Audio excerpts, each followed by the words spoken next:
ॐ विश्वं दर्पणदृश्यमाननगरी तुल्यन्निजान्तर्गतं पश्यन्नात्मनि मायया बहिर्भूतभूतं यथा निद्रया यस्साक्षात् कुरुते प्रबोधसमये स्वात्मानमेवाद्वयं तस्मै श्रीगुरुमूर्तये नमः इदं श्रीदक्षिणामूर्तये बीजस्यान्तरिवाङ्कुरो जगदिदं प्राङ्निर्विकल्पं पुनः मायाकल्पितदेशकालकलना वैचित्रचित्रीकृतं मायावीव विजृम्भयत्यपि महायोगी वयस्वेच्छया तस्मै श्रीगुरुमूर्तये नमः इदं श्रीदक्षिणामूर्तये तस्मै श्रीगुरुमूर्तये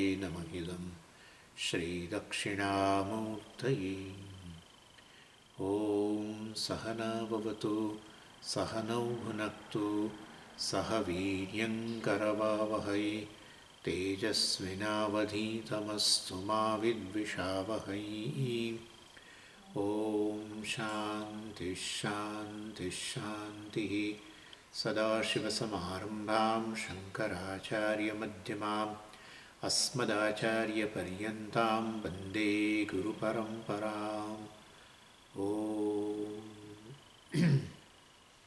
એટલે 14મા અધ્યાયની અંદર આપણે આ ગુણત્રય વિભાગ ગુણત્રયનું વિશ્લેષણ કરી રહ્યા હતા અને મેં કહ્યું તો એની અંદર 3 ટૉપિક છે. એક તો છે આ ગુણત્રય કેવી રીતે ગુણત્રય પર વિચાર, અને એ વિચાર એટલે કે આ 3 ગુણો જે છે કેવી રીતે આ મનુષ્યને બાંધે છે, જીવને બાંધે છે, એનું બંધનનું કારણ બને છે. અને આ ગુણત્રયમાંથી મુક્ત થવા માટેનું સાધન, એની આ બીજો ટૉપિક. અને વ્યક્તિ જે ગુણથી અતીત થઈ ગયો, હું નિર્ગુણ બ્રહ્મ છું વગેરે જાણ્યું, એનું ફળ શું છે. આ રીતે આ 3 ટૉપિક છે. અને ગુણત્રય વિચાર જે પહેલો ટૉપિક આપણે શરૂ કરેલો એની અંદર બધું બતાવ્યું, ગુણોના લક્ષણની વાત થઈ. પછી એ ગુણો કેવી રીતે બંધનનું કારણ બને છે, બીજો સબ ટૉપિક એની પણ ચર્ચા થઈ. એ કયો ગુણની વૃદ્ધિ થઈ છે કેવી રીતે ખબર પડે, એનું લિંગ જે છે એ પણ ચર્ચા થઈ. અને આ જે તે ગુણની પ્રધાનતા સાથે વ્યક્તિ આ શરીર છોડે, બરાબર. સ્થૂળ શરીર તો વાસ્તવની અંદર અહીંયા ચિંતા નથી, તો તમોગુણમાંથી બનેલા મહાભૂતોમાંથી જ છે, એનું બરાબર છે. પરંતુ એમાં એટલે સ્થૂળ શરીરના ગુણોની પ્રધાનતાની વાત નથી, તો તમોગુણની પ્રધાનતાવાળું છે. પરંતુ અહીંયા સૂક્ષ્મ શરીર અંતઃકરણ, એમાં વાસ્તવની અંદર ગુણોની વધઘટ થતી હોય છે. અને એટલે વાસ્તવમાં ગુણત્રય ગતિ, કઈ ગુણની પ્રધાનતાને લીધે કેવો પ્રકારનો જન્મ મળે એની પણ ચર્ચા આપણે કરી. છેવટે કહેવાનો આશય એટલો જ છે કે આ ગુણોમાંથી પર કેવી રીતે થવું, જે જન્મ મરણમાંથી પણ મુક્ત થઈ, અથવા જ્યારે આપણે જીવિત છીએ ત્યારે જ આ ગુણોને કારણે આપણે જે બંધનનો અનુભવીએ છીએ એમાંથી મુક્ત કેવી રીતે થવું, એનું નામ ગુણાતીત થવું. એટલે આ શાસ્ત્ર જે છે એ સાધનોની ચર્ચા કરે છે, એ બીજો ટૉપિક. અને એક વસ્તુ વિચારવાની છે એની અંદર કે ગુણોમાંથી અતીત થવાનું એટલે આ 3 ગુણોનો બાદ કરી દેવાનો, નાશ કરી દેવાનો, તેથી ગુણાતીત થવું, એવું પ્રકારની વાત નથી. અને બીજી વસ્તુ છે કે આ પોતાને ગુણોવાળો માનવું, ત્યાંથી માંડીને ગુણાતીત થવાની જે આખી પ્રક્રિયા છે એ આખો એક વિકાસ છે. રાતોરાત કોઈ થઈ શકે નહીં, આવું બને નહીં. કોઈ રાતોરાત થવાની કલ્પના કરતું હોય, અથવા કોઈ તમને આવું ઓફર કરતું હોય કે તમે મોક્ષ રાતોરાત મળી જશે, ગુણોમાંથી પર થઈ જશો, તો કદી આવશો નહીં, ભોળપણમાં છેતરાઈ જશો. એટલે પ્રત્યેક વસ્તુ, જેમ જગતની અંદર પ્રત્યેક વસ્તુ કાળક્રમે વિકાસ પામે છે, મેચ્યોર બને છે, એવું જ અહીંયા છે. અર્થાત આપણે વાસ્તવની અંદર ગુણાતીત થવું અર્થાત આપણો પૂરો વિકાસ થઈ ગયો, મોક્ષ પ્રાપ્ત થવો, બંધનમાંથી મુક્તિ, એટલે અપરિપક્વ અવસ્થામાંથી પરિપક્વ અવસ્થા. એટલે એ વાસ્તવની અંદર ખરેખર એ રાતોરાત ન થઈ શકે. જેમ રીતે આ બધા હોય છે ને, આ તો આ પેલું શરીરનું વજન ઘટાડવાની વાત, ક્રેશ પ્રોગ્રામ હોય, અઠવાડિયાની અંદર 30 કિલો વજન ઉતારવાની વાત કરે ને આપણે ભોળવાઈ જઈએ કે આ સારું છે, એટલે એને પાછા કંઈક આવું એ કે ભૂખ્યા રહ્યા વગર પણ તમે 30 કિલો વજન ઉતારો. અઠવાડિયાની વાત છે. અઠવાડિયાની અંદર 2-4 કિલો ઉતરે એ બરાબર છે ભૂખ્યા રહો તો, અને ન ભૂખ્યા રહો તો અમુક પ્રકારનું ખાવ તો થોડું વજન ઉતરે, બરાબર છે. પરંતુ કોઈ આવું તમને કહે અને આવી રીતે આપણે ભોળપણમાં આવી જઈએ, ના છે જ આવું બધી જાહેરાતો બહુ ઇન્ડિયામાં જોઈએ જ છે. 1 મહિનામાં 30 કિલો ઉતારી દો, 50 કિલો ઉતારી દો, આવો ક્રેશ પ્રોગ્રામ, અને તમને બરાબર ભૂખ્યા રાખી કદાચ તમારું 50 નહીં તો 20 કિલો ઉતારે, અને પછી પેલી વ્યક્તિ મહિના પછી એની સ્થિતિ એવી હોય કે એને એટલી બધી ક્રેવિંગ હોય ખાવાની, અને ખાઈને એને જેટલું ઉતાર્યું તેનાથી બમણું વધારે મહિનાની અંદર 20 કિલોમાંથી પાછું 40 કિલો કરે. કહેવાનો આશય છે કોઈ ક્રેશ પ્રોગ્રામ નથી. સમજ્યા? મોક્ષ રાતોરાત મળે એવું કશું ખરું? કશું નહીં. આવું થશે નહીં. આવું અહીંયા કોઈ શાસ્ત્રમાં કોઈ જગ્યાએ ખૂણે ખાંચરે પણ તપાસ કરી લો, આવું કહ્યું નથી કે રાતોરાત મોક્ષ મળી જશે. અર્થાત ગુણાતીત થઈ જશે એવું રાતોરાત ન હોય. રિવોલ્યુશનરી ચેન્જ કે ને એવું ના હોય કોઈ દિવસ. ઇવોલ્યુશનરી હોય, ઇવોલ્યુશન હોય સ્લોલી. રિવોલ્યુશન એટલે આમ એકદમ એવું નથી. બધી જ વસ્તુઓ છે એ કાળક્રમે, આપણું શરીર જ જુઓ ને, કાળક્રમે જ વિકાસ પામ્યું છે. બધું ઇન્સ્ટન્ટ મળે છે ખરું દુનિયામાં, એ ખરું, પણ ઇન્સ્ટન્ટમાં સ્વાદે નથી હોતો, એટલું ખરું. ઇન્સ્ટન્ટ ઇડલી, ઇન્સ્ટન્ટ સંભાર મળે છે, આ બધું ઇન્સ્ટન્ટ મળે છે. અને તમે પેલા બહેનો આપણા બિચારા કલાક સુધી એને પેલું બનાવે અને બધા એના મસાલા અને તે નાખીને એને ઉકાળે ધીરે ધીરે ધીરે, એને એ જે વસ્તુ જેમાં જે ફ્રેગ્રન્સ ને એનો જે સ્વાદ હોય છે એ આ ઇન્સ્ટન્ટમાં નથી જ આવતો. એ તો બધાનો અનુભવ છે. એ તો આળસુ વ્યક્તિ એમ કે ના એ એટલો જ સારો લાગે છે એમ કે ખરો, પણ ખરેખર ઇન્સ્ટન્ટમાં કોઈ સ્વાદ નથી હોતો.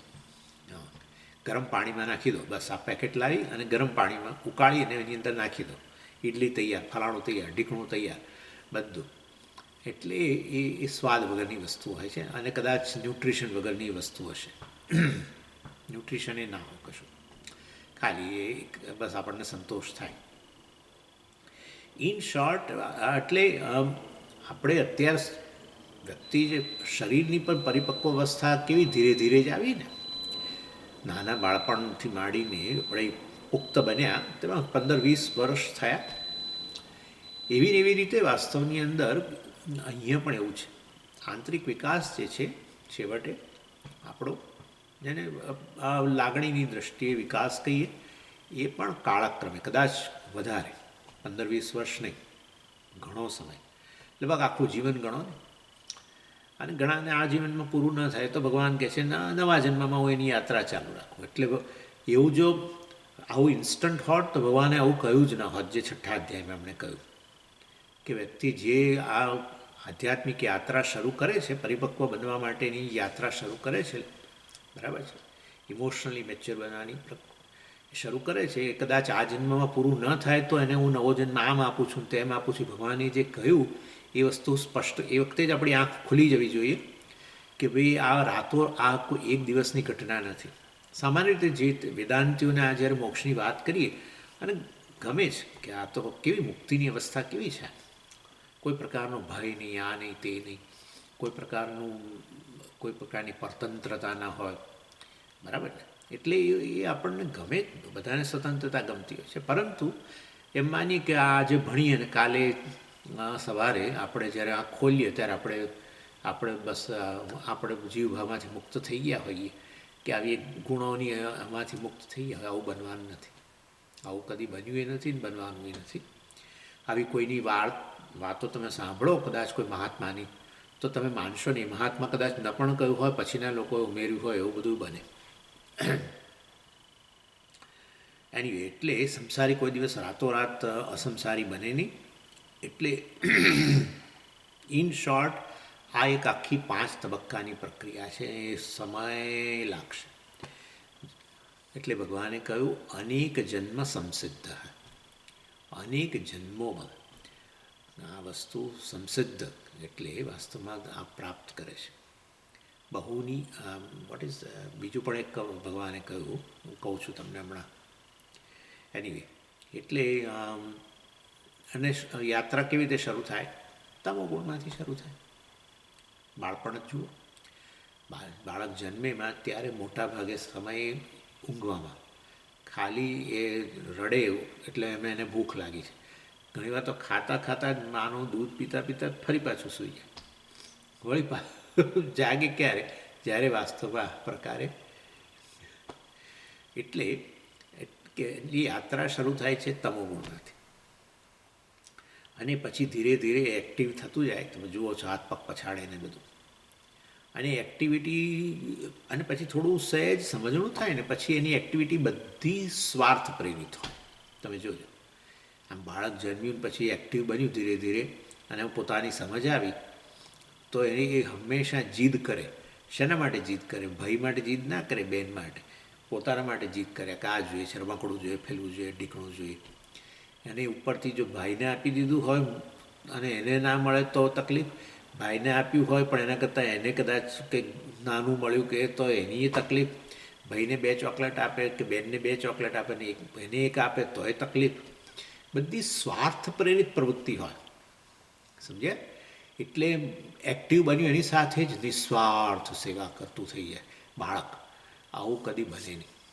જોયું તમે? એટલે બિલકુલ ઇનેક્ટિવમાંથી એક્ટિવ થયું ધીરે ધીરે, અને એક્ટિવ થતાની સાથે જ સ્વાર્થ પ્રેરિત પ્રવૃત્તિ. આવું જ હોય. આ જ પ્રકારનું, આ જ વ્યવસ્થા છે. આનું નામ જ ઈશ્વર છે. આ વ્યવસ્થાનું નામ ઈશ્વર. આ પ્રકારનું જ છે. હ્યુમન સાયકોલોજી આ પ્રકારે જ કામ કરે.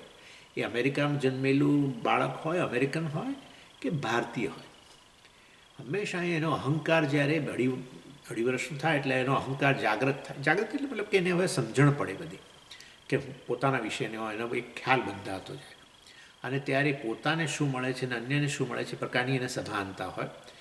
પોતાની શું સ્થિતિ છે ઘરમાં એ ધીરે ધીરે સમજતું થાય. અને આ રીતે ત્યારે એની બધી પછી જે એની એક્ટિવિટી છે એની પાછળનું કેન્દ્ર સ્વાર્થ હોય, અને પછી સ્વાર્થ પ્રેરિત જ બધી પ્રવૃત્તિ છેક સુધી રહે. શાસ્ત્ર આ વસ્તુ સમજે છે, એટલે શાસ્ત્રને એમ છે કે આ મારી વાત માનતો થાય તો એના ફાયદામાં છે, ભલે સ્વાર્થ પ્રેરિત પ્રવૃત્તિ હોય. પણ મને મારા કયામાં ન હોય ને સ્વાર્થ પ્રેરિત પ્રવૃત્તિ કરશે તો એ સ્વચ્છંદ બની જશે, ધર્મનો ભોગ આપશે. એવું જ થાય.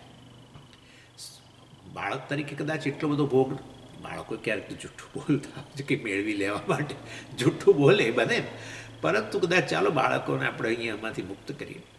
પણ જેમ જેમ એ યુવાની તરફ જતો જાય એમ ધીરે ધીરે છેતરપિંડી શરૂ થાય, બધું શરૂ થઈ જાય.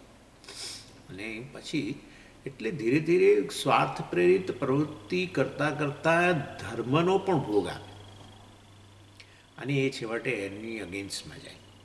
કારણ કે પોતાની સમજ છે અને પોતાના વિશેનો એક ખ્યાલ છે, પોતાનામાં ધર્મનું જ્ઞાન ભગવાને આપેલું જ છે જન્મથી, અને એ જ એનાથી એનો ભોગ આપીને વિરુદ્ધ દિશામાં જઈ રહ્યો છે. માટે ગિલ્ટ પણ ઉત્પન્ન થાય. એ ગિલ્ટને તમે બાદ ન કરી શકો, બરાબર? જે કરવું જોઈએ ન કર્યું, અને જે ન કરવું જોઈએ એ કર્યું, એ પ્રકારનું જે પછી જે ગિલ્ટ ઉત્પન્ન થાય એ જાય નહીં, તમે ગમે તે કરો.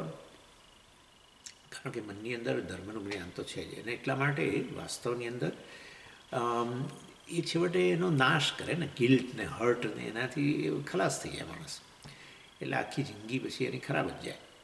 એટલે શાસ્ત્રને એવું છે કે ભલે સ્વાર્થ પ્રેરિત પ્રવૃત્તિ કરે, આવું જ છે મનુષ્યનું મન, આવું જ હોય, પરંતુ એ હું એને કર્મો બતાવું. એ એક્ટિવ બન્યો છે પરંતુ હું એને કર્મો બતાવું જે એના જ ફાયદા માટે હોય, પરંતુ હું કહું એ રીતે કરે, બસ. એટલે ભગવાને વેદની રચના, વેદોને પ્રગટ કર્યા, કારણ કે એમાં પેલો કર્મકાંડ, એટલે કર્મો જે છે બધા શરૂઆતમાં આ જ છે ને, બધા સ્વાર્થ પ્રેરિત કર્મ, યજ્ઞ કર્મ. અને એટલા માટે જ કે ભાઈ એને ગમતી વસ્તુઓ પ્રાપ્ત કરે, પરંતુ ધર્મની રીતે, હું જે બતાવું યજ્ઞ વગેરે એ પ્રમાણે કરે, અને એ રીતે સ્વચ્છંદ રાગદ્વેષને અનુરૂપ આચરણ ન કરે, પરંતુ કેવી રીતે કરે? ધર્મને અંતર્ગત રહીને કરે. અને એ રીતે વ્યક્તિ ધાર્મિક પણ બને ને પોતાની ઈચ્છાઓ પૂરી કરે એમ. અને પછી એટલે આ રીતે ઇન્સેન્ટિવ આપે શાસ્ત્ર કે તું આ કરીશ તો આવું આ યજ્ઞ કરીશ તો આ મળશે, આ યજ્ઞ કરીશ તો તારા જીવનમાંથી આ દુઃખ જશે, આ યજ્ઞ કરીશ તો આવું મળશે. એમાં પોતાના સંતાનોની પણ એ વિશે એક ઈચ્છા હોય, પોતાના મા બાપ વિશે પણ કોઈ કદાચ લાગણીને કારણે એમના માટે કંઈક કરવાની ઈચ્છા ગમે તે હોય, કે પોતાના પત્ની પતિ માટે પણ કંઈક કરવાની ઈચ્છા હોય. તમે જુઓ આપણા વ્રતો પણ બધા એવા છે. કેટલાય વ્રતો બહેનો કરતા હોય છે, બરાબર ને? એ પોતાના આપણા કેટલાક વ્રતો તો લગ્ન કર્યા પછીના છે જે બહેનો કરતા હોય છે. સામા પાંચમ ને ફલાણા ને આ તે બધું છે. લગ્ન પહેલાંના છે વ્રતો, ગૌરી વ્રત ને બધું જે છે એ બધા. એટલે સામાન્ય એટલે તમે જુઓ તો કેટલી બધી આપણા વ્રતો છે, આપણા બધા બીજા કર્મો જે વેદની અંદર કયા છે બધા સ્વાર્થ પ્રેરિત જ છે કે તમે આ કરશો તો આ મળશે, ગૌરી વ્રત કરો તો આવો પ્રકારના પતિ મળે ને ફલાણો વગેરે વગેરે. એનીવે, એટલે આ રીતે વેદ હંમેશા કામ્ય કર્મોનું નિરૂપણ કરે.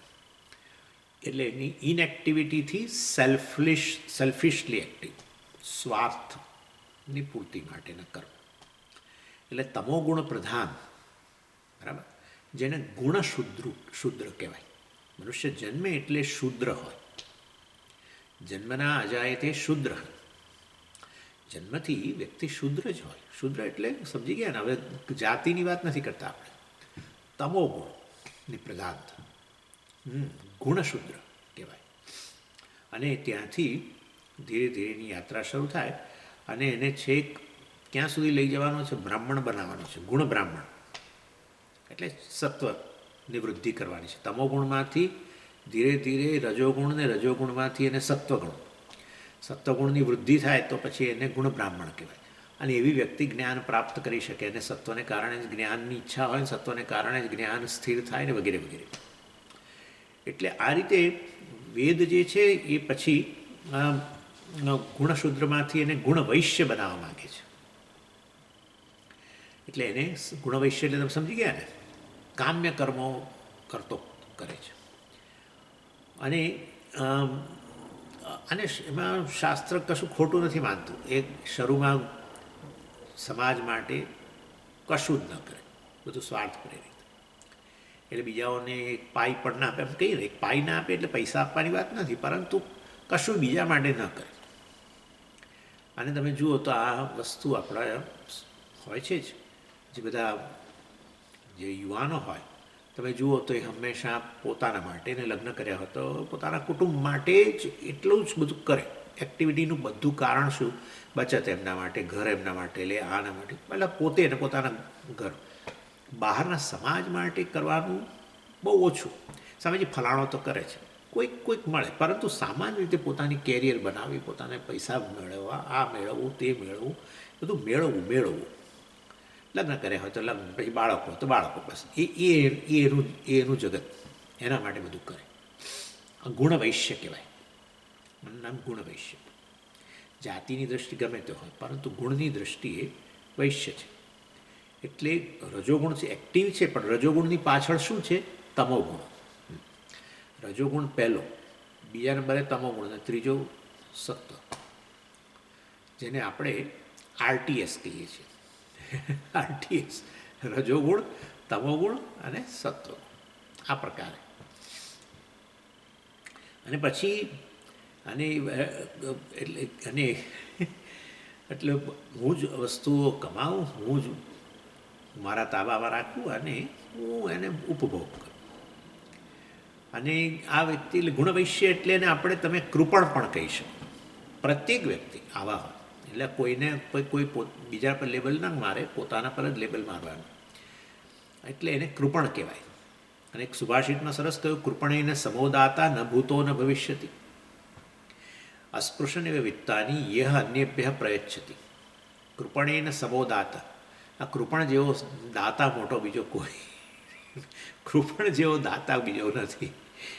કારણ કે ન ભૂતો ન ભવિષ્યતિ, થવાનો નથી. કેમ? અસ્પૃશન એવા વિત્તાની, જે કંઈ કમાવે અને જાણે એને સ્પર્શે નથી કરતો. અને અન્યભ્ય અને ગયો અને અન્યભ્ય પ્રયચ્છતિ, આપતો ગયો બધું. એટલે એના જેવો મોટો દાતા નથી. ચાલો, આ પહેલો સ્ટેટ. ઓકે, ગુણશૂદ્રથી ગુણવૈશ્ય. પછી વેદ કહે છે કે આ વ્યક્તિ વાસ્તવમાં હવે થોડું આટલી બધી આ પ્રકારના કર્મો કરે, બરાબર છે, બધા પછી એનું પેટ તો ભરાય તો ખરાય જ ને. બધું પોતાના માટે કમાયો, ભોગવ્યું, આ તે પોતાના બાળકો માટે કર્યું, આ કર્યું. પછી ધીરે ધીરે શાસ્ત્ર એને કહે કે ભાઈ જો તને આ બધું પ્રાપ્ત થયું, તારું જીવન ચાલી રહ્યું છે, આ છે તે છે, તો એમાં તારો જ ફાળો છે કે જગતનો પણ ફાળો છે? જગતનો ફાળો છે જ. તને જ આવી પરિસ્થિતિઓ પ્રાપ્ત થઈ ત્યારે તે કર્યું, અથવા કેટલું બધું તારા જીવનની અંદર આ એવી વસ્તુઓ તને પ્રાપ્ત થઈ જેની તે ઈચ્છા પણ નથી કરી, કે એના માટે તે કર્મએ નહોતું કર્યું. ઈચ્છા જ નથી તો કર્મ ક્યાંથી થાય? કર્મ તો ઈચ્છામાંથી આવે. તોય તારા જીવનમાં આવીને તને આટલું બધું ઉપયોગી થયું, તો પછી બીજું કોઈ ચેતન છે જે તારું ધ્યાન રાખી રહ્યું છે? નક્કી છે ને. અને તો બીજું કોઈ ચેતન ન હોય તો તારા બધી તને જોઈતી વસ્તુઓ યોગ્ય સમયે જે જોઈતી હતી એ જ તને મળી ગઈ, તો એની પાછળ કોઈ બીજું જવાબદાર ખરું કે નહીં? કે તારા જ કર્મો જવાબદાર? તારા કર્મો માટે તારી ઈચ્છાઓ, પણ તારી ઈચ્છાઓના જ વિષયો તને મળ્યા, કે તારી ઈચ્છાઓ નથી કરી અને તને બહુ જ જરૂરી હતી એવા વિષયો પણ મળ્યા છે? તો પછી હવે વાસ્તવની અંદર તું જરા જો કે આપનાર છેવટે ઈશ્વર છે, એ કર્મફળદાતા છે. તને જે પ્રાપ્ત થયું તારા કર્મનું પરિણામ રૂપે, કર્મફળ રૂપે યોગ્ય વસ્તુઓ મળી, પણ એ સિવાય પણ તારા જે પુણ્યકર્મો વગેરે હશે એના કારણે એને અનુરૂપ જે તે વસ્તુઓ પ્રાપ્ત થવી જોઈએ, જે તને બહુ તારા માટે મહત્ત્વની હોય, કામની હોય, એવી પણ પ્રાપ્ત થઈ છે. અને ખરેખર આ તારું જીવન જે ચાલી રહ્યું છે એની અંદર તું ઈચ્છા નથી કરતો, પણ તારું જીવન જે ચાલે છે એ બધા મહાભૂતો એ વાસ્તવની અંદર એ બધું ઈશ્વર જ પ્રદાન કરી રહ્યો છે. અન્ન હોય, આ હોય, પાણી હોય, હવા હોય, બધું જ. અને માટે આ સમગ્ર જગત જે છે એ વાસ્તવમાં યજ્ઞ થઈ રહ્યો છે. તો હવે યજ્ઞમાં આહુતિ આપ. તે તારા માટે યજ્ઞ બહુ કર્યા, હવે આ પંચમહાયજ્ઞ કર. પંચમહાયજ્ઞ રૂપે તું તારી આહુતિ આપ, નિત્ય કર્મ કર. અને આ રીતે વાસ્તવની અંદર સકામ પ્રધાન જે વ્યક્તિ હતો એને હવે નિષ્કામ પ્રધાન બનાવવાની વાત છે. જે ગુણશુદ્ર હતો એને ગુણવૈશ્ય બનાવ્યો, કામ્ય કર્મો વગેરે બતાવીને એને કરાવડાવીને. અને હવે આ ગુણવૈશ્યને ગુણક્ષત્રિય બનાવવાની વાત છે. અન્ય માટે થોડું કરવું, પોતાના કુટુંબ કે પોતાના સિવાય હવે બહાર છેવટે ભાવના કરવી, રોજે રોજ કંઈક જીવનમાં જે યોગ્ય હોય એટીટ્યૂડ આપણી જે છે કર્મયોગ વગેરેની એટીટ્યૂડથી નિષ્કામ પ્રધાન ક્ષત્રિય. અને એ રીતે વાસ્તવમાં આ જે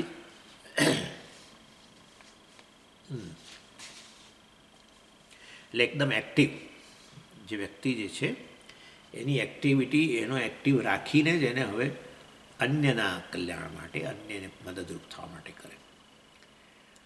અને આ રીતે વ્યક્તિ જ્યારે આ પણ એક વ્યસન જ છે. જેમ પોતાના માટે તો પોતાને કર્મ કરવા માટે તો વાસ્તવ પોતાની ઈચ્છાઓ જે છે એને એ જ એનું મૂળભૂત કારણ હતું, પણ એ તો પૂરી થઈ ઘણી બધી. હવે બહારની સેવા વગેરે શરૂ કરે, અને બહારની સેવા શરૂ કરે ને પછી એનું પણ એક વ્યસન આવે, કારણ કે એમાં આનંદ આવતો હોય છે. પેલામાં ઈચ્છા પૂર્તિમાંથી આનંદ આવ્યો, બરાબર છે, ઈચ્છાનો વિષય મળ્યો ને એમાંથી આનંદ આવ્યો. હવે આ પ્રકારે બહારની સેવા કરે ને એમાંથી આનંદ જ આવે, કારણ કે ધર્મ છે ને, ધર્મ પણ એ વાસ્તવની અંદર એ આનંદ જ આપે. જે કરવું જોઈએ કરીએ એટલે એ આનંદ આવે છે.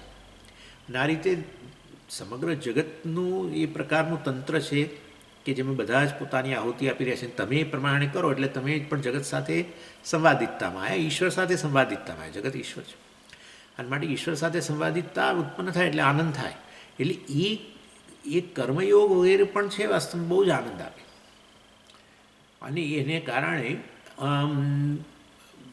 અને એટલે એ બહિર્મુખતા તો છે જ નેચરલી, એ બહિર્મુખતા છે એટલે વિક્ષેપ વગેરે પણ રહે. હવે આ ગુણક્ષત્રિય વ્યક્તિ જે છે એ પછી આવી વ્યક્તિ વાસ્તવમાં જ્ઞાન માટે અધિકારી ન રહે. હજુ આમ અધિકારી ખરો, પરંતુ વાસ્તવમાં આ બહિર્મુખતાને કારણે એ શ્રવણ મનન નિધિધ્યાસન ન કરી શકે. એના માટે ચિત્તને થોડું શાંત કરવું પડે ને, બહિર્મુખતા ઓછી કરવી પડે. હવે એકદમ બ્રેક મારીને બેસી જાય સાંભળવા માટે, બરાબર છે, અત્યંત એક્ટિવ હતો ને પછી એકદમ જ બેસી ગયો, આવું થતું હોય છે ને. બહુ સમાજની સેવા કરતાં કરતાં હવે એકદમ નિવૃત્ત થઈ ગયા, એકદમ નિવૃત્ત થઈને જાણ ભણવાનું શરૂ કરવા ગયા, પણ તો કંઈ મજા નથી આવતી. એટલે ધીરે રહીને બ્રેક મારે. શાસ્ત્રની કયા પ્રમાણે ચાલી રહ્યો છે ને, એટલે શાસ્ત્ર કે હમણાં હવે તું છે ને એક્ટિવ રહે, પરંતુ બહાર એક્ટિવિટી નહીં, અંદર એક્ટિવિટી થોડી. અને એ છે વાસ્તવમાં ઉપાસના. એટલે હવે સમાજની સેવા કરતાં કોઈ એવો ક્વોલિટી ટાઈમ એની પાસે હતો નહીં કે જેથી કરીને રિલેક્સ થાય અને છેવટે આ ભણી શકે બધું. એટલે ગુણક્ષત્રિય વ્યક્તિ જે છે એને આ રીતે પછી ગુણ બ્રાહ્મણ બનાવવો પડે.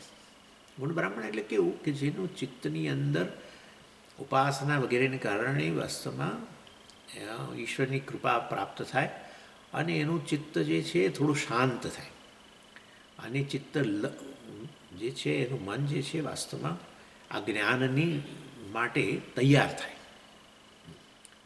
અત્યંત ક્રિયાશીલ વ્યક્તિ આ જ્ઞાન ન પ્રાપ્ત કરી શકે, કારણ કે ખૂબ જ એક્ટિવિટી, રજોગુણની પ્રધાનતા, સત્વ જોઈએ.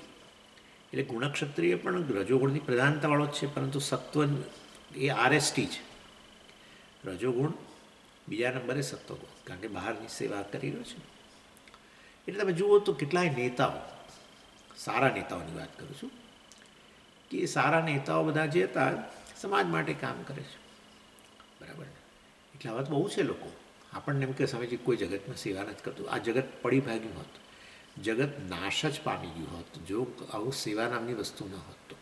પણ તમે જુઓ જગતની અંદર તો આપણને ખબર જ નથી કશી વસ્તુની.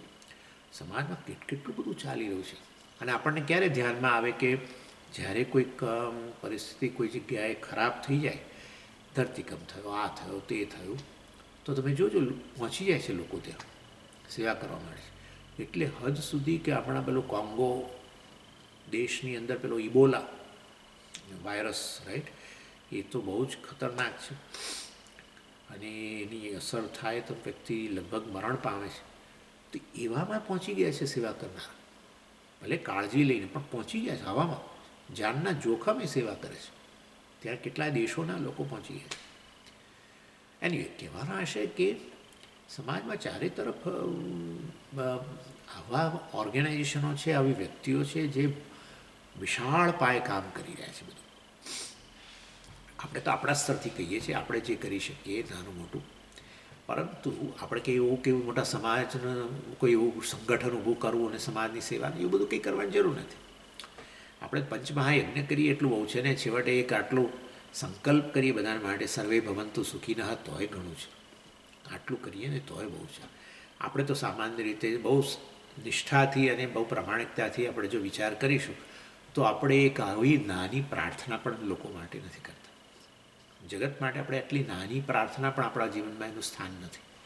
ચાલો એની એટલે કહેવાનો આશય છે કે આપણે એટલે વૈશ્ય થઈ ગયા છીએ અને બદલે ગુણક્ષત્રિય બનીએ, અને ગુણક્ષત્રિય બન્યા પણ તોય વાસ્તવની અંદર એ બહુ બહિર્મુખતા છે, બહારના લોકોની સેવા છે. એટલે એ વ્યક્તિ હજુ શ્રવણ મનન માટે તૈયાર નથી. એટલે વચ્ચે એક ગાળો, વચ્ચે કંઈક સાધન ખૂટે છે, અને એ સાધન પણ શાસ્ત્ર આપે છે, અને એ છે ઉપાસના. કારણ કે એ બહિર્મુખતાને ઘટાડીને અંતર્મુખ બનવા માટેનું સાધન છે ધ્યાન, ઈશ્વરનું ધ્યાન, જપ, મનમાં માનસ પૂજા વગેરે, ધીરે ધીરે ધીરે ધીરે. અને એ રીતે વાસ્તવની અંદર આપણે અંતઃકરણને તૈયાર કરીએ, આપણે મનને રિસેપ્ટિવ બનાવીએ, તૈયાર કરીએ જ્ઞાન પ્રાપ્ત કરવા માટે. જ્ઞાન પ્રસાદેન વિશુદ્ધ સત્વ તતસ્તુ તે પશ્યતે નિષ્કલમ ધ્યાયમાન, મુંડકોપનિષદની અંદર કહ્યું. એટલે આ ગુણક્ષત્રિય જે છે એને ગુણ બ્રાહ્મણ બનવા માટેનું સાધન છે ધ્યાન. અને એ તો ધ્યાન ઈશ્વરનું એક રૂપમાં, આપણને જે ઈશ્વરનું જે રૂપ ગમતું હોય એ રૂપમાં એને એક રૂપ ધ્યાન કહો. અને ભગવાને તો 11મા અધ્યાયમાં વિશ્વરૂપની પણ વાત કરી. અર્થાત જે પણ રૂપ, વિશ્વરૂપ એટલે સમજીએ આખું બધું એક સામટું જોવું એવું ના શક્ય બને. વિશ્વરૂપ એટલે શું? જે રૂપ છે એ બધું ઈશ્વરના જ રૂપ છે, એ પ્રકારની ભાવના. અને વાસ્તવની અંદર એ પ્રકારે જે ભાવના જે છે એને કારણે આપણું જે મન જે છે હવે પહેલાં જે બહિર્મુખ હતું એ ધીરે ધીરે હવે અંતર્મુખ થયું. અંતર્મુખ સમારાધ્યા બહિર્મુખ સુદુર્લભા, લલિતા સહસ્રનામમાં કહ્યું કે અંતર્મુખ સમારાધ્યા, આ દેવીની પ્રાપ્તિ કેવી રીતે થાય છે, અર્થાત બ્રહ્મની પ્રાપ્તિ કેવી રીતે પ્રાપ્ત થાય છે? અંતર્મુખ સમારાધ્યા. જે અંતર્મુખ લોકો છે એમના માટે સમ્યક આરાધ્યા, આરાધના એને પ્રાપ્તિ આવા લોકો દ્વારા છે. બહિર્મુખ સુદુર્લભા, જે બહિર્મુખ રહે છે એ લોકોને માટે આ દુર્લભ રહે છે. પરાંચી ખાની વ્યતૃણત, એ પરાંચીમાં બંને આવી ગયું. આપણે સ્વાર્થ પ્રેરિત પ્રવૃત્તિ હોય કે નિસ્વાર્થ સેવા હોય, આપણી બહિર્મુખતા કર્મની પાછળ, કર્મ બહિર્મુખ જ છે. અને માટે એમાંથી એકદમ જ જ્ઞાનને અનુરૂપ આપણું મન તૈયાર ન થયું હોય, એટલે મનને અંતર્મુખ બનાવવા માટેનું સાધન પણ શાસ્ત્રે આપ્યું, અને એ છે ઉપાસના. અને એટલા માટે જ્ઞાન પહેલાંનું એક સાધન ઉપાસનાનું વર્ણન મોટા ભાગના ઉપનિષદમાં છે. એટલે કર્મકાંડ વગેરે દ્વારા તો કર્મની તો વાત કરી, કર્મયોગ, બરાબર છે. અને પછી આગળ ઉપનિષદ જ્ઞાન પ્રાપ્ત કરો પહેલાં શું છે, દરેકની અંદર વૈદિક ઉપાસનાઓ છે. એ ઉપાસનાઓ આ રીતે અંતઃકરણને તૈયાર કરવા માટે છે, અંતર્મુખ બનાવવા માટે.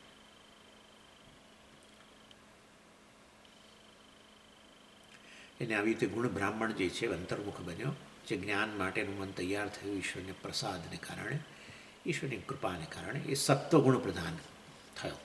તમે જોયું આ રીતે તમોગુણ પ્રધાનથી મનુષ્યનું જીવન શરૂ થયું હતું. તે આ રીતે ગુણશુદ્ર, ત્યાંથી ગુણ વૈશ્ય, ત્યાંથી ગુણ ક્ષત્રિય, ત્યાંથી ગુણ બ્રાહ્મણ બન્યો. અને હવે વાસ્તવમાં એ વ્યક્તિ એટલે કે કર્મયોગ અને ઉપાસના બંનેને કારણે આ રીતે તૈયાર થયો. અને એ વ્યક્તિ જે છે એના એ આ 4 તબક્કાની ભક્તિ, હવે મેં તમને ગઈ વખતે સમજાવી દીધું, તો હવે હું ચર્ચા નહીં કરું. 4 તબક્કાની ભક્તિ એણે પૂરી કરીને આ રીતે ગુણ બ્રાહ્મણ બન્યો. અને 5મા પ્રકારની ભક્તિ જે છે એ કઈ ભક્તિ છે વાસ્તવની અંદર? એ તો જ્ઞાન પ્રાપ્ત કરવું, એ જ જેમાં તમે અને ઈશ્વરનું ઐક્ય સિદ્ધ થશે. અને એટલા માટે જાતિથી ગમે તે હોય વ્યક્તિ, ચાંડાળ હોય, પહેલાં ત્યાં દક્ષિણ ભારતની અંદર શિવ મંદિરો જે છે મોટા મોટા, એની અંદર બહાર તમે જુઓ ને, જ્યાં તમે પ્રદક્ષિણા કરો, રાઈટ, ભગવાનની પ્રદક્ષિણા કરો બહારથી મંદિરને ફરતી આમ, તો તમને બધે પેલા એક ભક્તોની તમને મૂર્તિ 64 ભક્તોની મૂર્તિ. આપણને થાય કે આ કોણ છે બધા ભક્તો? એમને નંદનાર કહેવામાં આવે છે. આ બધા શિવ ભક્તો હતા.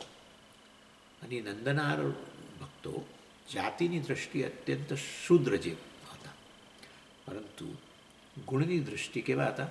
બ્રાહ્મણ હતા. આ બધા ભક્તોએ ઈશ્વર પ્રાપ્તિ કરેલી, એ નંદનારનું નામ છે બધા ભક્તોનું. એ 64 ભક્તો બહારની મૂર્તિઓ તમને જોવા મળે બહાર. એટલે આવો ગુણ બ્રાહ્મણ જે છે એ ગુણાતીત થઈ શકે. ગુણશુદ્ર હોય એણે આ બધા તબક્કાઓમાંથી પસાર થવું પડે. જાતિની દ્રષ્ટિએ ગમે તે હોય, બરાબર છે. નંદનાર ભક્તો જેમણે ઈશ્વર પ્રાપ્તિ કરી હોય, જ્ઞાન પણ કદાચ પ્રાપ્ત કર્યું હોય, તો ભલે ને જાતિની દ્રષ્ટિએ શુદ્ર હોય, પરંતુ ખરેખર ગુણની દ્રષ્ટિએ કેવા થઈ ગયા? હવે તો ગુણાતીત થઈ ગયા. ગુણ બ્રાહ્મણે બન્યા હતા અને પછી ગુણાતીત થઈ ગયા. એટલે આ રીતે પગથિયા ચડીને, અને આ બધા પગથિયા બોલી ગયો હું 10-15 મિનિટમાં, પરંતુ આ બધા પગથિયા એક પગથિયું ચડતા વર્ષો વીતે, કદાચ જન્મો પણ જઈ શકે.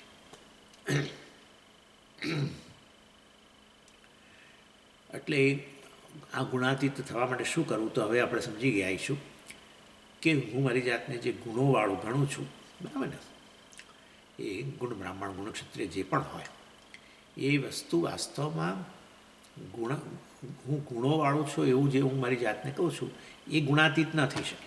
જે ગુણોવાળું હોય ગુણાતીત ન થાય, કારણ કે એ તો સ્વભાવથી ગુણોવાળું છે.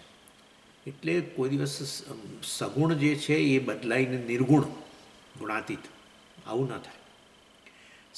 હું ગુણોવાળું છું તમે જ્યારે કહો ત્યારે હું કહો તમારી જાતને કહો છો, ગુણોવાળો કહો છો ત્યારે તમે તમારી જાતને શું કહો છો? શરીર, મન, બુદ્ધિ. તો પ્રકૃતિ છે, તો જળ છે. એટલે તમે જ્યારે હું ગુણોવાળો છું કહો ત્યારે જાણે તમે તમારી જાતને જળ કહી રહ્યા છો. પ્રકૃતિ ગુણોવાળી છે ને, માયા. એટલે વાસ્તવની અંદર એવો હું ગુણોવાળો હોઉં, પ્રકૃતિ હોઉં, જળ હોઉં, તો હું ચેતન કેવી રીતે બની જાઉં? ગુણાતીત, શુદ્ધ બ્રહ્મ, ચૈતન્ય. એવું તો ના થાય. જળ કેવી રીતે ચેતન બને? જેનું સ્વરૂપ હોય તો ન જ બને. તો પછી હું કેવી રીતે આ ગુણાતીત થઈશ? તો પછી તો હું તો મારી જાતને ગુણોવાળો કહું છું. એટલે ભગવાને કહ્યું, ભાઈ આવો કોરિડોર નથી. સગુણ નિર્ગુણ ન બને, સગુણ ગુણાતીત ન થાય. સમજી ગયા? તમે તમારી જાતને સગુણ કહો છો એ કદાચ તકલીફ છે, એ ખોટું એક તાદાત્મ્ય છે શરીર, મન, બુદ્ધિ સાથેના. ખરેખર હુંનો અર્થ જ ચૈતન્ય છે, જે તો સત્ય છે.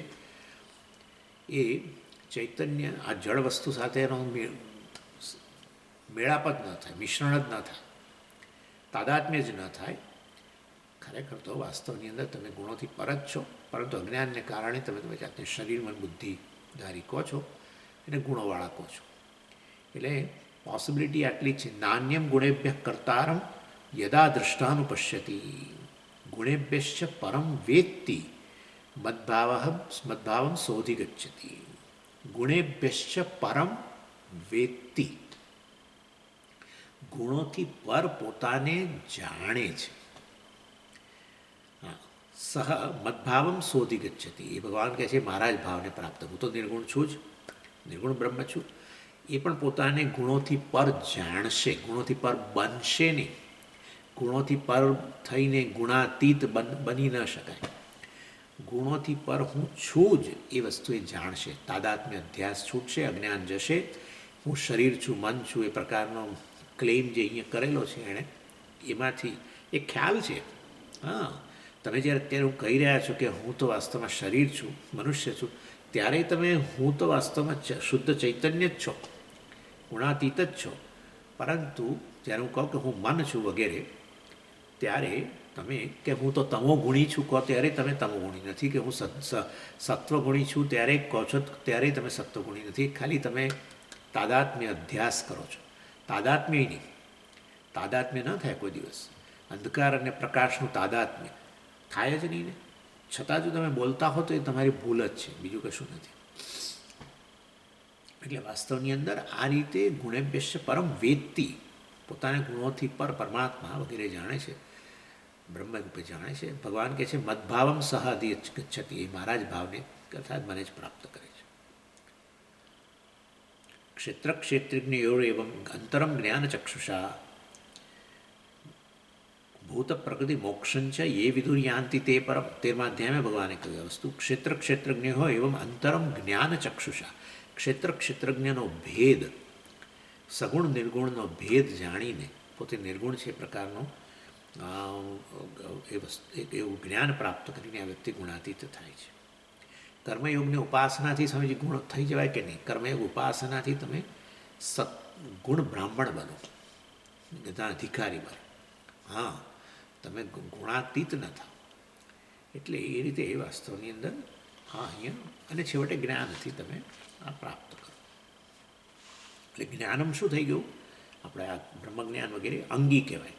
કર્મયોગ વગેરે બધું છે શું કહેવાય? અંગ કહેવાય. એ અંગ વગેરે દ્વારા તમે કર્મયોગ ઉપાસનાથી અધિકારી બનો, ગુણ બ્રાહ્મણ બન્યા, ગુણ શુદ્ર હતા, ત્યાંથી ગુણ વૈશ્ય થયા, ત્યાંથી ગુણ ક્ષત્રિય થયા, છેવટે ગુણ બ્રાહ્મણ બન્યા, અધિકારી બન્યા. તમારું અંતઃકરણ તૈયાર થયું, રાગદ્વેષ વગેરે પ્રમાણમાં ના પ્રભાવમાંથી ઓછા મુક્ત થયા, એટલે કે રજોગુણ અને તમોગુણના પ્રભાવ વગેરેમાંથી મુક્ત બન્યા કંઈક અંશે. અને સત્વનું તો પછી મન તો સત્વનું જ બનેલું છે, સાત્વિક અંશમાંથી બધા મહાભૂતોને. અને ત્યારે મન જાણે કે હવે પોતાની સ્વાભાવિક સ્થિતિ પ્રાપ્ત કરી. પોતે તો બનેલું છે સત્વગુણમાં વગેરેમાંથી, પરંતુ આ રાગદ્વેષ વગેરે જન્મોજન્મના સંસ્કારોને, રાગદ્વેષને અને આ બધી ઈચ્છાઓ વગેરેને કારણ કે આ પોતાને અધૂરો માને જ છે, અને એના કારણે ઈચ્છાઓ પૂર્ણ બનવાની વગેરે, અને એમાંથી રાગદ્વેષ તે બધુંને કર્મને એમાંથી પછી નવા આ રીતે જન્મોજન્મના જે બધા કર્મોને એના રાગદ્વેષ વગેરેને કારણે મન મલિન બની ગયું હતું. એટલે મલિન સત્વ ઉપાધિ આપણી.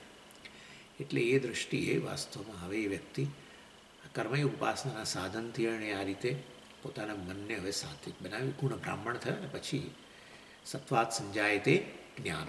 ભગવાન કહે છે સત્વગુણ જ્યારે આવો પ્રાપ્ત કરે અંતઃકરણમાં તેનું મન આપોઆપ જ રિસેપ્ટિવ બને, શીખવા માટે પણ તૈયાર થાય, શીખેલું ટકે પણ ખરું, વગેરે વગેરે.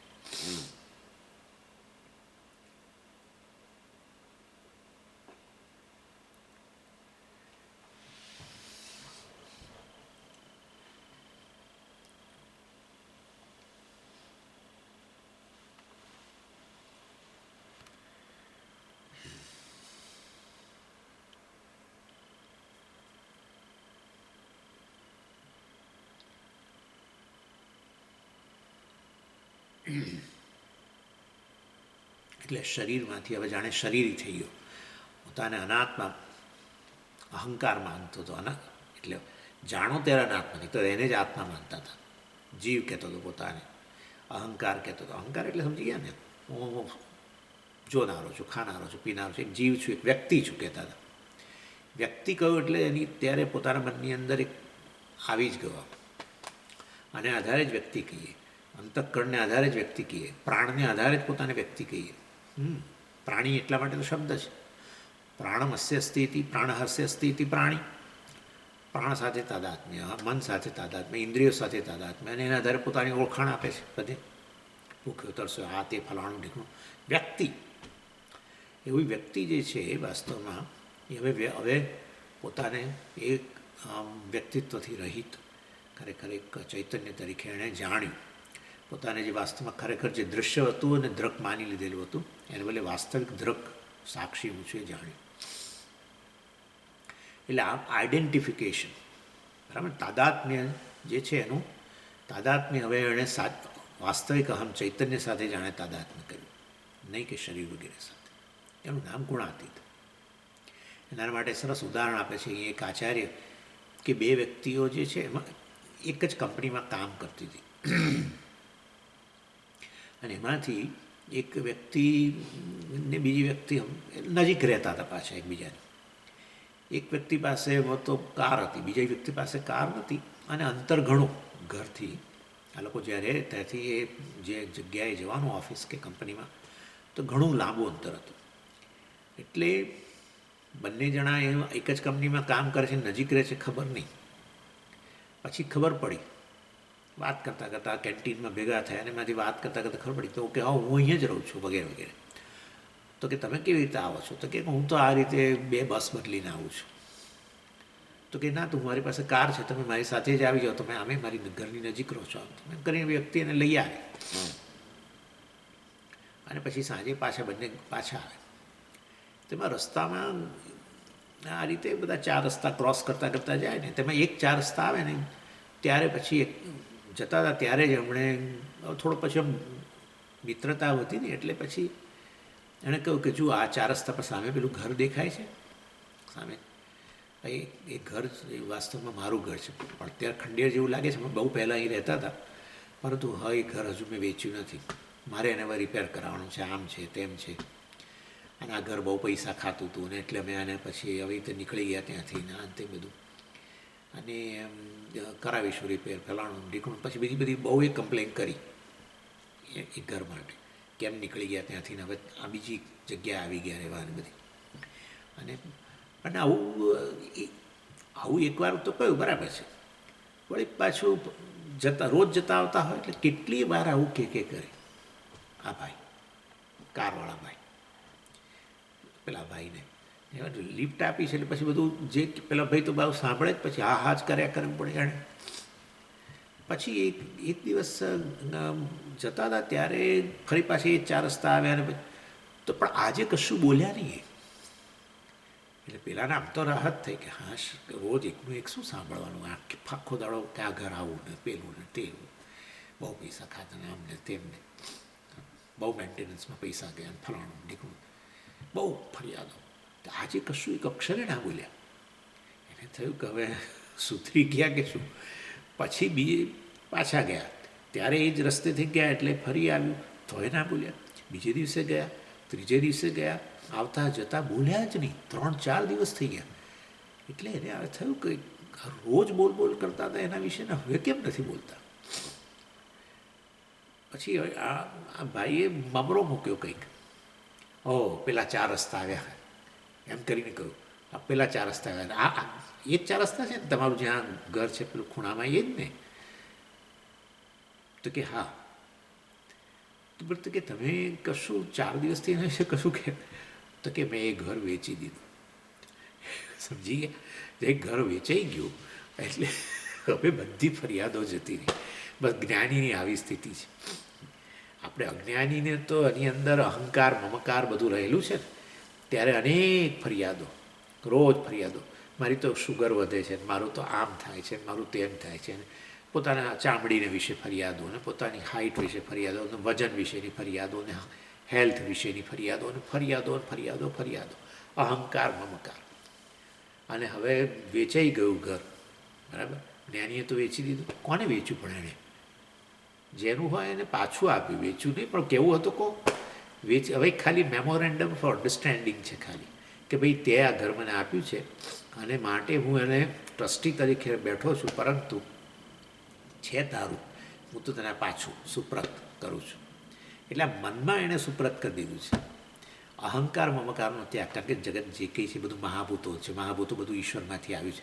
એટલે અહીંયા રહેલી કોઈ વસ્તુ તમારી છે જ નહીં, કશુંય છે નહીં, આટલુંય નહીં, પ્રાણે નહીં ને કશુંય નહીં, બધું એનું જ છે. ખાલી એક આપણે તાદાત્મ્ય કરીને બેઠા હતા, એનું નામ જ અહંકાર છે. અજ્ઞાનને કારણે હું આ કર્યા કરતા હતા. તમે આત્મા જ છો. પણ એની એટલે તો પછી ફરિયાદ જતી રહી. ખ્યાલ આવ્યો તમને? વેચાઈ ગયા પછી ફરિયાદ રહેતી નથી. જ્યાં સુધી ન વેચાયું હોય ને માલિકી પણ હોય, પેલી વ્યક્તિ માલિક હતી ત્યાં સુધી એને ફરિયાદો હતી, નડતું હતું બધું. હવે વેચી દીધું, એમને એમ જેવું છે એ જ કન્ડિશનમાં વેચી દીધું, પછી કોઈ ફરિયાદ રહેતી નથી. આપણે એટલે આપણી ઓનરશિપ આપણે પાછી આપી દેવાની ભગવાનને. એટલે તો પછી આ બધું છે ઈશ્વરનું જ માટે. એટલે એ દૃષ્ટિએ આપણે કરીએ જ છે ને, મનોબુદ્ધિ અહંકાર ચિત્તાની નાહમ બોલીએ જ છે.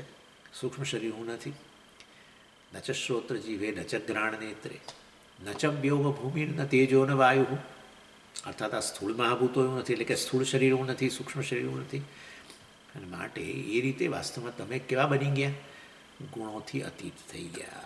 આની સાથે તાદાત્મ્ય કરેલું ત્યારે બધા ગુણોવાળા, તમોગુણી છું, સ્થૂળ સત્વગુણી છું, ફલાણો છું વગેરે. ગુણેભ્યશ્ચ પરમ વેત્તિ. ભગવાન કહે છે પોતાને જાણ, તું છું અત્યારે ગુણાતીત જ છું, પરંતુ તું આ શરીર વગેરે સાથે તાદાત્મ્ય કરીને ખ્યાલ છે એવું છું કે હું ગુણોવાળો છું. ગુણાનેતા નતીત્યત્રીન દેહી દેહ સમુદ્ભવાન જન્મ મૃત્યુ જરા વ્યાધિ વગેરે વગેરે વગેરે. ચાલો એની એટલે આ જ્ઞાન થયું. આવું જ્ઞાન જે છે છેલ્લા તબક્કાની ભક્તિ કહેવાય. સમજી ગયા? એટલે બધા તબક્કાઓમાંથી પસાર થયેલું યો મદ ભક્ત સમે પ્રિય. એટલે મામ ચ યો વિભિચારેણ વગેરે વગેરે બ્રહ્મભૂયાય કલ્પતે. એટલે ભગવાને વાસ્તવમાં આ 12મા અધ્યાયની અંદર પણ આ ભક્તિ શબ્દ વાપરેલો, તમને ખબર છે ને? અહીંયા આપણે 5 તબક્કાઓમાંથી પસાર થયા, 4 તબક્કાઓ ગણો, એમાંથી પસાર થયેલી વ્યક્તિ એને પરાભક્ત કહીએ છીએ. આ થયો બીજો ટૉપિક. અને ત્રીજો ટૉપિક છે આ ગુણાતીત થવાના ફાયદા.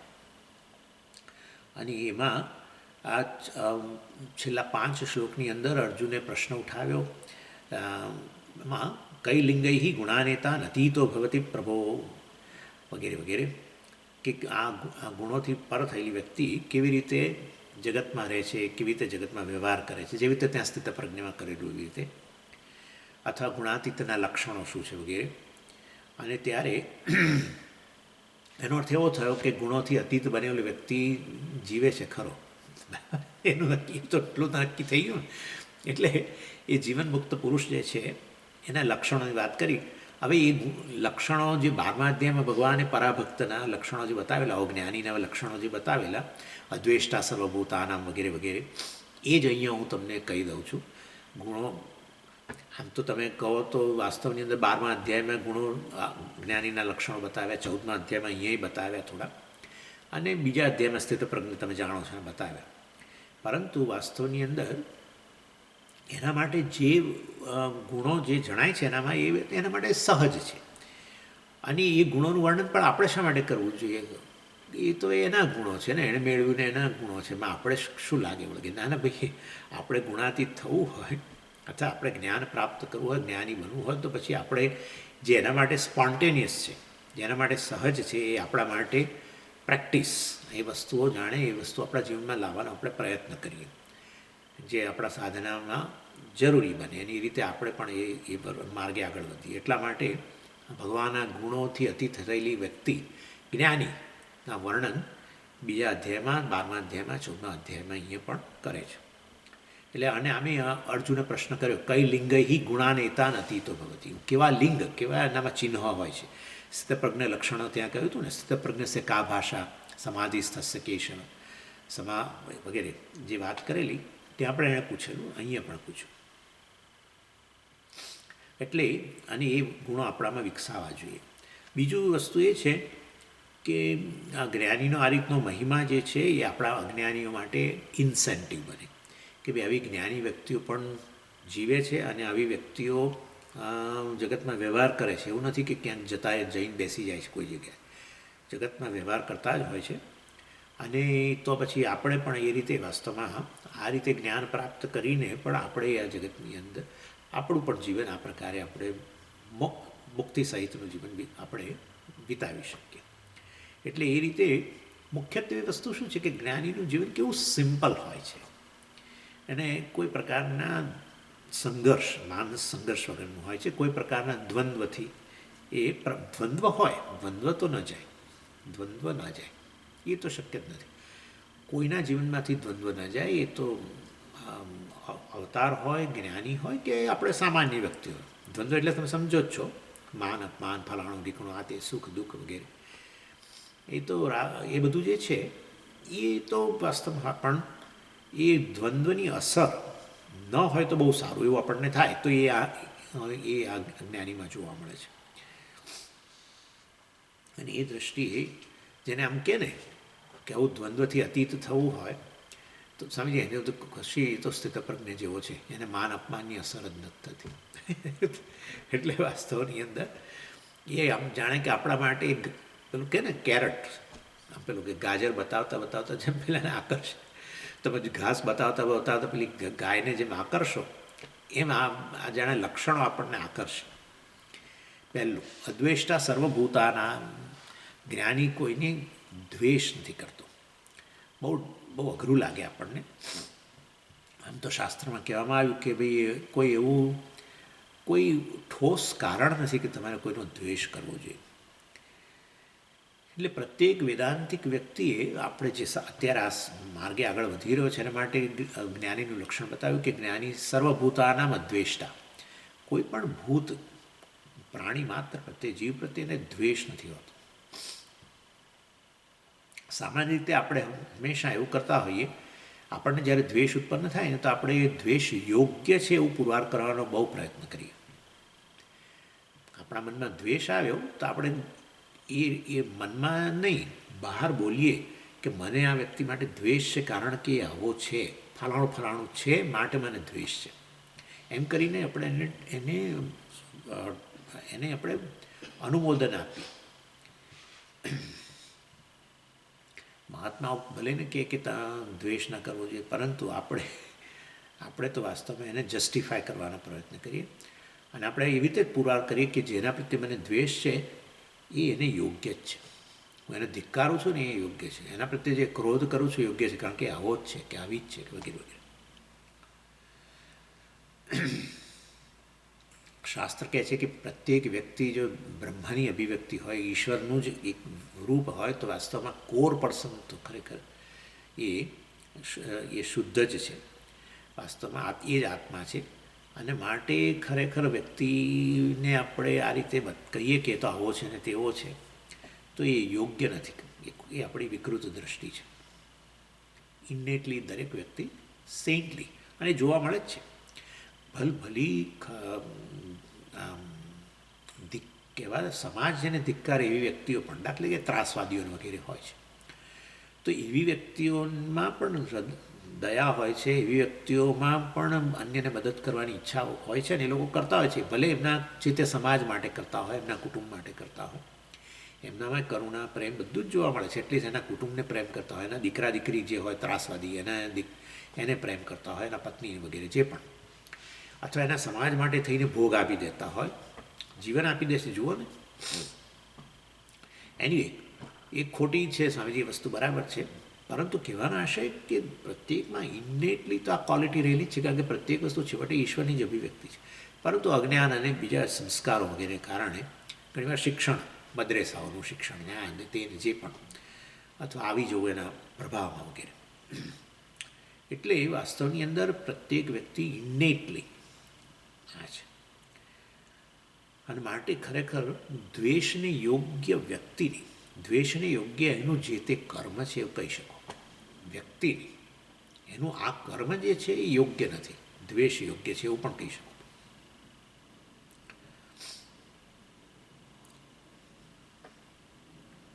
અને એ કર્મ જે છે વાસ્તવમાં એ વ્યક્તિનું સેન્ટલી કેરેક્ટર જે છે બહાર લાવવા દેતું નથી. એટલે ઘણીવાર આવી બિહેવિયર ખરાબ હોય છે ને, ઇમ્પ્રોપર બિહેવિયર વગેરે, એ એની પાછળ એ જવાબદાર વસ્તુ ઉછેર હોય છે, ઘણીવાર જવાબદાર વસ્તુ એના પૂર્વના સંસ્કાર હોય છે.